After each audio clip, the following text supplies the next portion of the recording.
Hello there, ladies and gentlemen. I am Sonic Ryan 9. I'm suffering from a little bit of a cold, but I'm alright. So please excuse if you hear sniffling. And today, welcome to a new playthrough for Astro's Playroom. Yes, it is September 2nd at the time of this recording. And you're probably wondering, what the heck is Astro's Playroom? Well, if you are an owner of a PlayStation 4 or PlayStation 5, you'll probably recognise or know who Astro is, or specifically his full name, Captain Astrobot. You see, Astro was kind of a mascot, if you will, for like the tech side of PlayStation. And since the original Playroom of on the PS4, he kind of became really iconic and everything with everything. That was a horrible description. But anyway, we're going to start a new game. And the reason we are playing this today is in 3 to 4 days at the time of this video, Astrobot, the new game, will be coming out. So I figured, why not? Let's play through some of the Playroom. Welcome to the Playroom. This experience was created to show you some of the cool tricks possible with your DualSense wireless controller. Ready to join Astro for an adventure inside your PS5? Then let's dive in!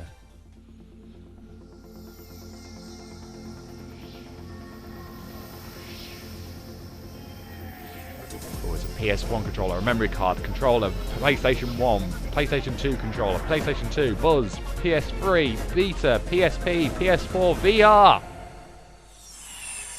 The DualSense wireless controller. So yeah, this game is a massive tech demo for the PlayStation 5 DualSense controller.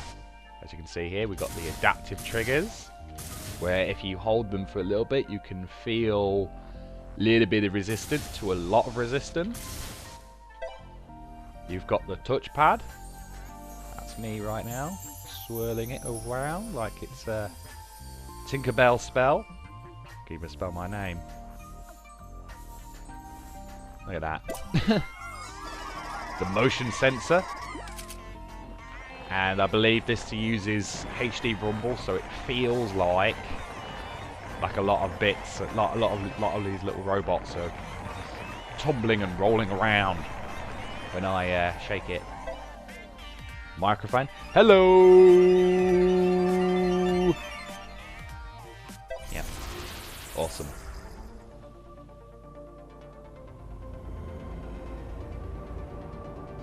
Wow. It's the console you're currently already playing on. Amazing!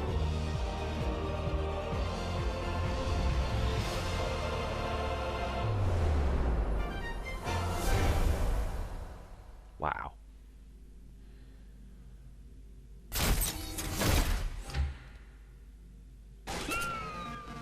There he is. Little Astrobot. So for those who don't know, the Astrobot games are basically 3D platformers in the vein of like Super Mario 64 and Spyro the Dragon. And as you'll see why everybody really loves this little dude. All that. And just like that, look at this.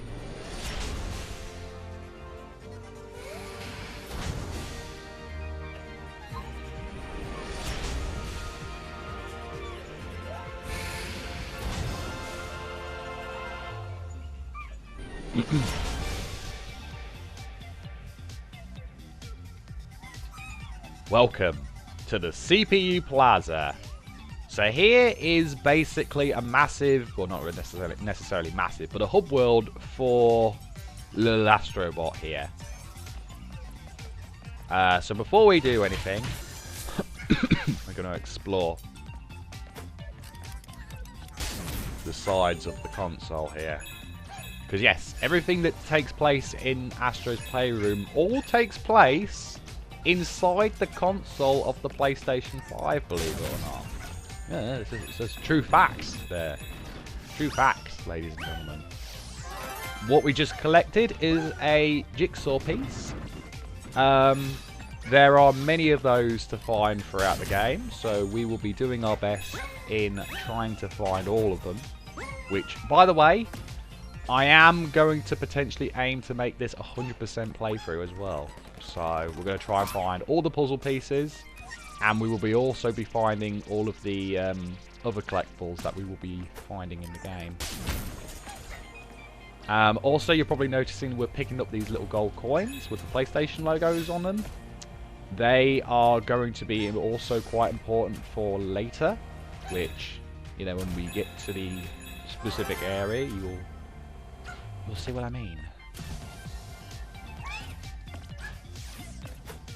Pull, pull, pull, and we got more platforming action. I will say it is incredibly smooth to control Astro through this. Like every single thing that I'm doing here, as I'm platforming across these various areas, I feel like I'm in full control of Astrobot here. Wow, we are high up. Whee! Poof. Ah, that was great. Let's see what's going on around here. Is there anything else I need to see? Oh, look at these little guys. Oh, look at them all dancing and chilling. Let's get some more of these little coins. Oh, a puzzle piece. Nice. We did everything in CPU Plaza that we need to do. Yeah. I just want to say that the designs for all these little robots are freaking adorable. And if I could get a actual physical toy of one of these little guys, I totally would. Hello. Anyway, as you probably saw at the start, these 4 or 5 areas all opened up, which are parts of the console.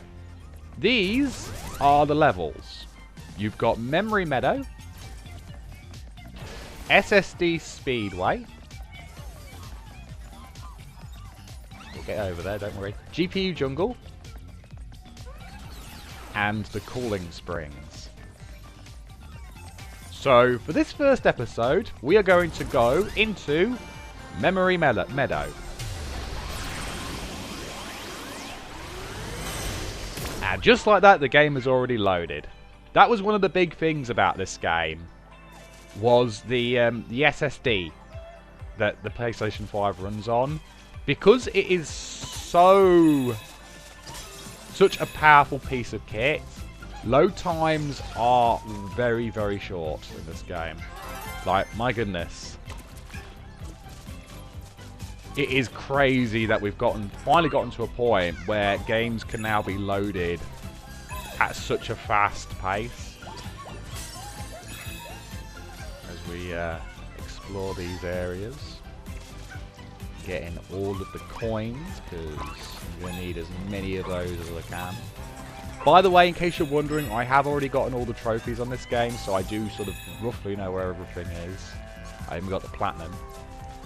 Anyway, here's something that's really cool. Throughout the levels, you will see this little guy here with a camera, this blue-hatted robot with a little camera here. When you find one of these guys, they're usually pointing at a reference to a PlayStation game. And for those who don't know, this is a reference to Flower, which was a PlayStation 3 launch title, believe it or not. And as you'll notice, there will be loads, hundreds of these little references throughout all the levels. So, you know, if you recognise any of these references, please do feel free to post them in the comments to let everyone know that you're a massive fan of PlayStation. Because there's a lot here. In fact, we are coming up to one right now, in fact. This is a reference to Ape Escape. There's the ape. And there's the guy, there's the kid that has the monkey net.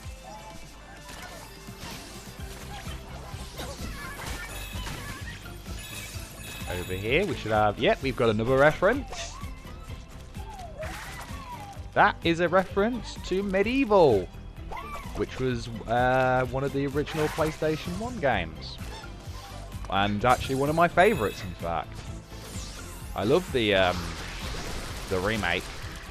Which, by the way, if you guys want me to actually cover the remake on this channel, please let me know. I'd actually be kind of interested in maybe covering that game one day. Okay, and up here we have an artifact. This is the other collectibles that you have to find in the game. Artifacts are basically various peripherals as well as the consoles themselves as collectibles throughout the game. As you can see here, this is what the original PlayStation 1 controller looked like. Complete with all the small details and everything. Wow. You can even push the buttons down, and they actually do work. Even the start button, up, down, left, right. It's so, so cool that I can use my DualSense to move all these.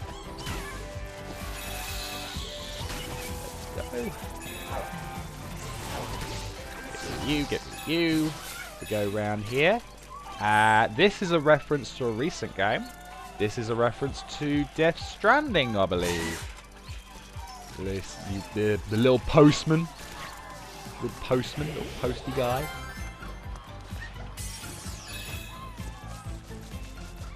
Okay. Go up here. We've got another coin. Ooh.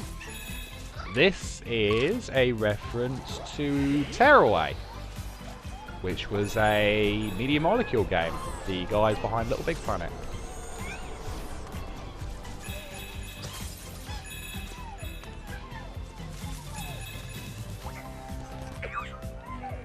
Oop. And pop. And up here we've got another artifact. Huh? Yes, in case you guys didn't know, Sony made a mouse for the PlayStation 1. And it was used for some of the point-and-click games that was made available on the PlayStation 1. As well as, I think, Doom as well. Also made use of that. By the way, if I get any details wrong, I do apologise. This is a reference to Ico, or Eco, or however you pronounce that damn game. Yeah, Ico. And over here should be another reference. Yep, this is a reference to Everybody's Golf, or Hot Shots Golf if you live in America.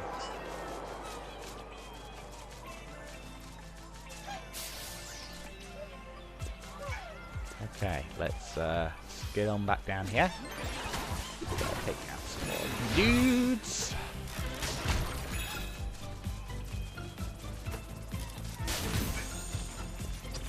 Take that. Bada bing, bada boom. Oh, it is windy. It's very, very windy. I'm moving so slow. Ow! That was a very nice cloud. What are you smirking at? And now it's raining. Lovely. Again, another really nice touch is the fact I can actually feel the pitter-patters of the rain kind of on my controller through the vibrations. Over there, I'll give you a few seconds to guess what that is a reference to. Yeah, time's up. That is a reference to The Last Guardian, which was a PlayStation 3... I think it was originally a PS3 title, but then got pushed back to a PS4 title. If I remember correctly. That is, yeah, Last Guardian. Uh-oh. Okay. Hey. Go over here. This should be familiar to anyone who owned a PS3. This is a reference to Heavy Rain. I almost forgot the name there for a second. Yeah, that is Heavy Rain. And look, it's even raining. So it makes sense for that reference.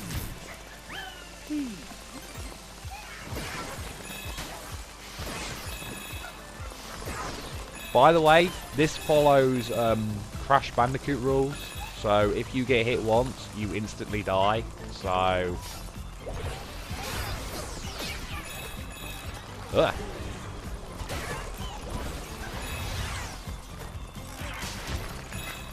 You. Get rid of you. There we go. And now we pull this out. Whee! We're still going up. And here we are in the fast lane fields. Which, yep, we have completed everything in that first level. Yeah, in case you didn't know, we have instantly teleported from one level to the next. Which is, again, really crazy that we can now do this for games. Alright. That little guy.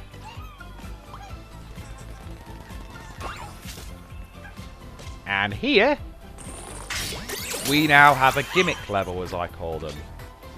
Where every second and I think fourth level of every world uses a different gimmick for the controller. So in this case, we are rolling this ball by using the touchpad. Which, it kind of works. You know, I have some control of everything that the little ball does and goes and everything. Over here, we've got another little reference. I'm not sure if this is based on a specific PlayStation game, but this is, I believe it's MLB The Show, which was a baseball game that was kind of popular on the PlayStation 3 and 4. D-Reich. Okay, I'm not going to try and go for every coin, because we'll be here all day. But I will try and get as many of these coins as I can. Especially the big ones. Ooh, we've got another reference. This is a reference to Jumping Flash, which was a PlayStation 1 platformer. One of the earliest 3D platformers, in fact. Now, let's be very careful. You can break if you hold down the touchpad button. You can break and stop. Ah, I bet everybody remembers all these. These are the PlayStation 1 memory cards, and we needed to get a lot of these to save our games, because the console itself did not save any of the games. And if you were like me, who had quite a number of games on the PS1, you probably filled those up really quickly. I mean, it's probably alright if you only had like a couple of games, but if you had loads, you would fill those up quick. Here we have the PlayStation game discs, covered in a mysterious black ooze, which, if I remember correctly, or I've read online, these black sides to the CDs were used to stop copyright protection, or copy protection, whatever it was called. You know, copying games, that sort of thing. Piracy is a crime. That is also another reference to the CD player on the PlayStation 1 menus. Because yes, the original PlayStation 1 could actually play audio CDs, and you could listen to it through your speakers. Nice. Rolly, rolly, rolly.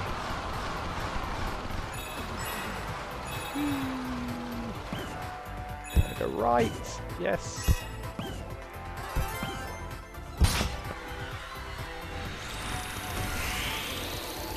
Use that microphone.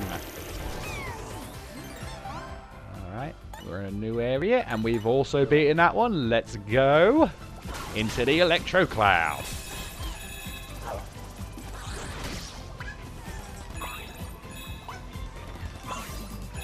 Get out of here.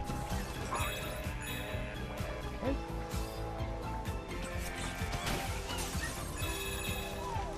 Okay, that is another reference. This is a reference to Ace Combat, which was a, I want to say airship, but it's an airplane dogfighting game. Which I actually played quite a bit of the demo, at least, of. I think it was the 3rd game on the demo discs. Except I was never actually that good at it, because I would always keep crashing. But I don't know, I had fun. I'm very sorry if that if that me blowing through the mic picks up on my headset mic.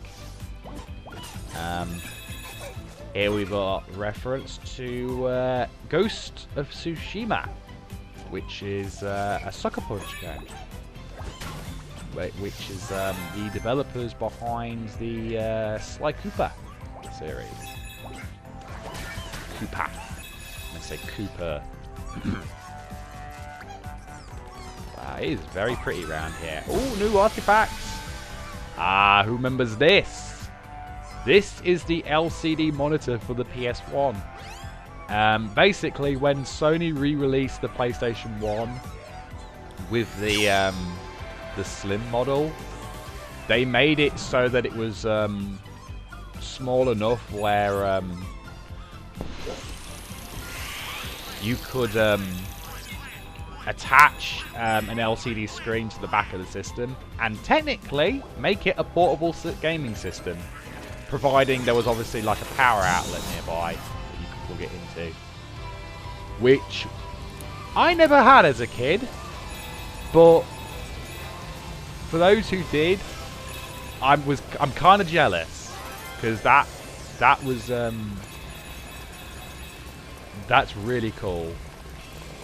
I mean, though saying that, I did have one that was made for the PlayStation 2. It wasn't like officially licensed by Sony or anything, but that was something that was really cool I had as a kid. This is a reference to Infamous, the electric-powered superhero game, also made by Sucker Punch. Which, by the way, Sucker Punch, if you're watching, which you're probably not, but still, please bring back the Infamous games. If not a new game, then, I don't know, remaster, remake the originals, so that we can have them on the PlayStation 5 or PlayStation 6. Whatever we get to. You know, because people do like those games. Yeah, by the way, if you recollect the puzzle pieces, you get bonus coins instead of the puzzle piece, which, again, if you're coin collecting, that is very, very useful. Oh god. Oh, for Pete's sake, you sneaky snitch. There we go. This, if I remember correctly, is a reference to the PS2 title Siren Blood's Curse, or Blood Curse, or whatever it was called. Pretty much one of the few PlayStation 2 references in this game that not many people actually know or remember. I'm probably going to get many comments saying, "Do you remember?" Anyway, the PlayStation Multi-Tap, aka the only way to play 4-player games on original PS1, on original PS1 games. And I never owned this as a kid, so I only had 2-player. I love that little detail, by the way, of the rain hitting the accessory, and it makes the PlayStation symbols. The small details to this game are incredible, man. I can't wait for Astrobot, man. It's coming out in like 4 days. Ugh.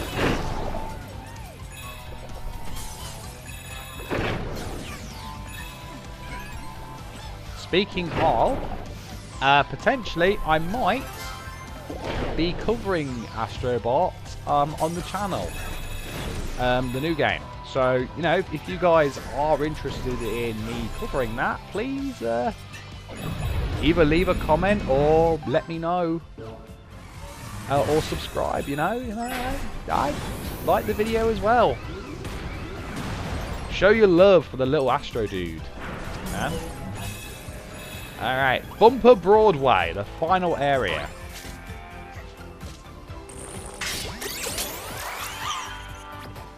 Alright. Let's keep on moving.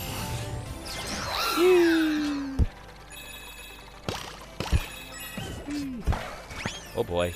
Well, this is... Okay.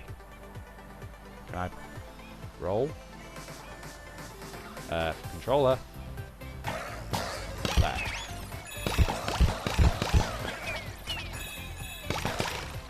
My controller busted.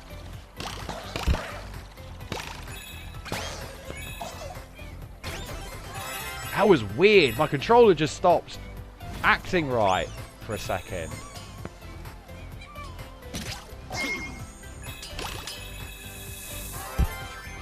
Now it's working.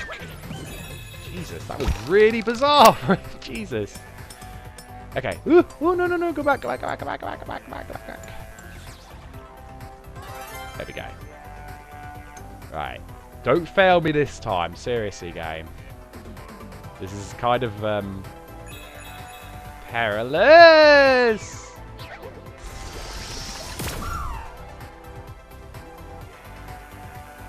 Alright, we're gonna do it right this time.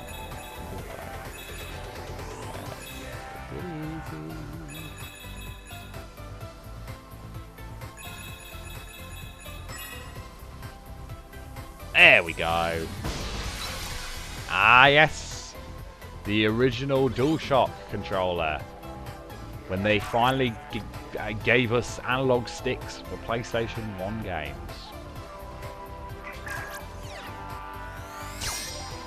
It was sick. And made playing, for me at least, the original, not original Crash Bandicoot, but Crash 2 and Crash 3. I kind of preferred playing those games with the analog stick. I know, sacrilegious, I know, but yeah. Right, easy does it. You! I'm an idiot.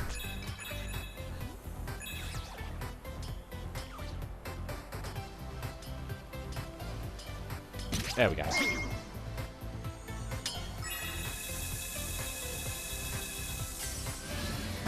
Got another artifact. This is the Pocket Station, which, for those who don't know, this was something that only in Japan, that Japan only had, and it was kind of like a little, kind of like a VMU on the Sega Dreamcast or a Tamagotchi, where you could kind of, for certain games, get like little bonuses by plugging that into your PlayStation 1. It was weird, and it was something that we in the UK never had. Same with the US.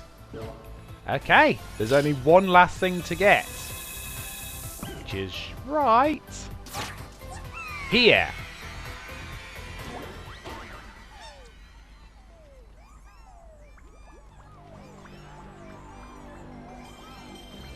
Oh, wow.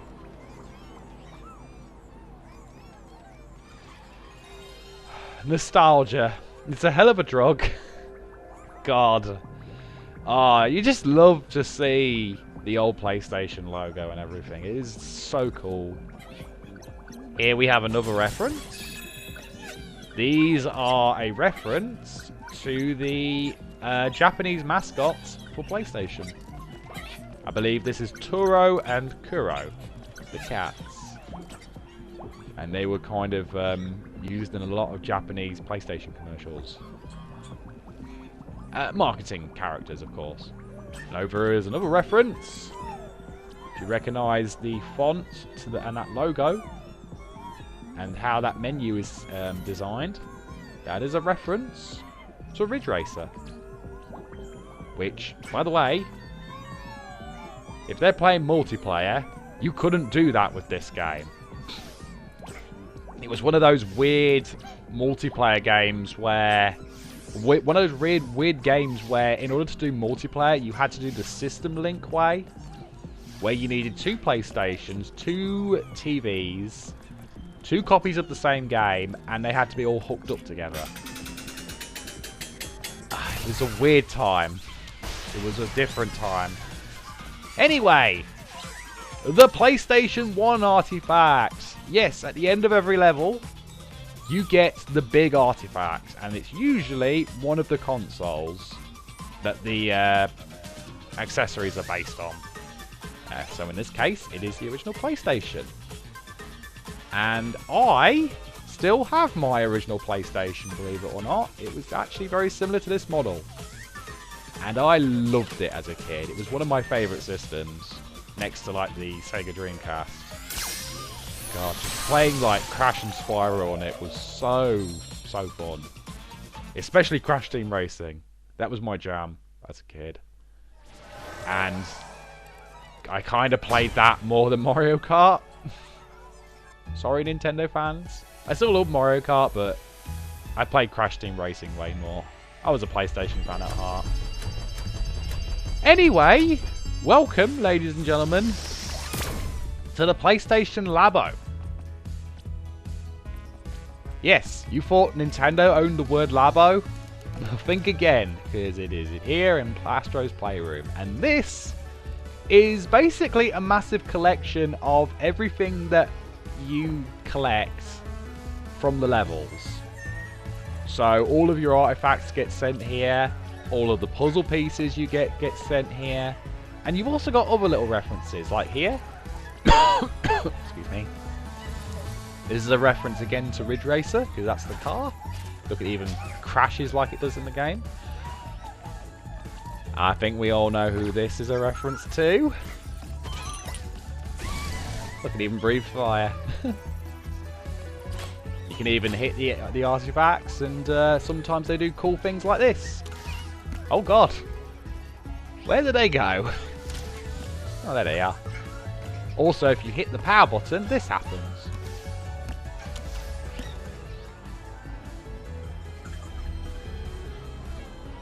It's kind of hard to hear, but it's actually making the PlayStation noise. He loves it. Multi-tap and everything. Oh, you got a little guy here doing the DDR, the Dance Dance Revolution. And as you can see here, the 4 squares represent the 4 different levels that you go to. Over here is going to be the machine where all of our coins get sent to. This is a gacha machine. And basically, this is where your coins go, and here you get artifacts as well as things to fill up the Labo room. And puzzle pieces as well. Trophies, nice. Puzzle piece. Puzzle piece. That's a boomerang, I think. Oh god. What are you going to do to Sackboy? What, are you trying to see what's inside his stuffing? Are you going to unzip him? I don't know if Sackboy's going to like that. Puzzle piece. Can. Puzzle piece. I mean, I can see how this can work for the circle and maybe the triangle. But how the heck are you going to make a cross or the square work? Somebody's not thinking. Ah, yes. I think we all had our memories of opening up a PS2. Opening up all the PS2 boxes and turning it on for the first time. Puzzle piece. Puzzle piece. And puzzle piece. So yeah, that's where you go to put your coins into. Which we will be doing pretty much every single time we beat a world. Nice. So we're going to quickly run all the way back to the hub area back here. Way back in. Now we've got some more Astrobots popping up, or robots. Uh-oh. Scary. You're on a roll. New speedrun challenges are now available from CPU Plaza. Have a ball perfecting your time. They are challenges, for those who don't know. Anyway, I think that's going to be a perfect point to end our first episode on. So, I want to thank you guys so much for watching. If you did, please leave a like, comment, subscribe, and join me next time where we will tackle the next world. See you all then. Goodbye, everyone, and thanks for watching.